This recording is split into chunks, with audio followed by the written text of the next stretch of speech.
KBR news కి స్వాగతం. నమస్కారం అండి. నా పేరు నక్కా శ్రీనివాసు. మాది తూర్పుగోదావరి జిల్లా జగ్గంపేట మండలం గురపాలెం గ్రామ పంచాయతీ సగరపేట గ్రామం అండి. నేను గురపాలెం ఎంపీడీసీ అలాగే జగ్గంపేట వైస్ ఎంపీగా పదవిలో ఉన్నానండి. అయితే మేము ఇక్కడ వాటర్ ట్యాంకు సగరపేట గ్రామంలో గత సంవత్సరం నిర్మించడం జరిగింది. మొన్న 3వ తారీఖు 3వ నెల 2024లో ప్రారంభోత్సవం చేసాము. ప్రారంభోత్సవానికి మనం నేమ్ బోర్డు అనేది ఇక్కడ మనం పెట్టడం జరుగుతుంది. అది నిన్న సాయంత్రం వరకు అది పాడవకుండా ఏమీ అవ్వకుండా ఉన్నదండి. కానీ నైటు ఏం జరిగిందన్నది ఏం తెలీదు. తెలియని వ్యక్తులు దాని సగం వరకు పాడు చేయడం జరిగింది. అది మేము పోలీస్ స్టేషన్లో కంప్లైంట్ ఇవ్వడం జరిగింది.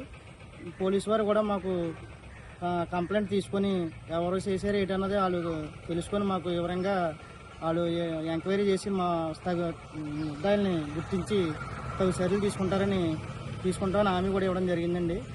ఇలాంటి మళ్ళీ సంఘటనలు జరగకుండా ఉండాలని మేము కూడా పోలీస్ స్టేషన్ ఎస్ఐ గారిని సిఐ గారిని కూడా కోరడం జరిగింది. ఇలాంటి సంఘటనలు జరగకుండా చూస్తామని ఆయన కూడా మాకు హామీ ఇవ్వడం జరిగింది. ఏది ఏమైనటికీ ప్రభుత్వ ఆస్తులు ఎప్పుడైనా సరే మనం ఒక గవర్నమెంట్లో వచ్చినాయి అవి మనం కట్టుకుంటాం చేస్తాం. కాకపోతే రాజకీయాలు ఉంటాయి పోతాయి.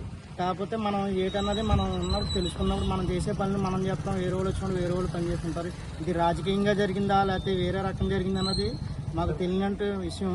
అయితే భవిష్యత్తులో ఇలాంటి సంఘటనలు జరగకూడదని నేను కోరుకుంటూ సెలవు తీసుకుంటాను.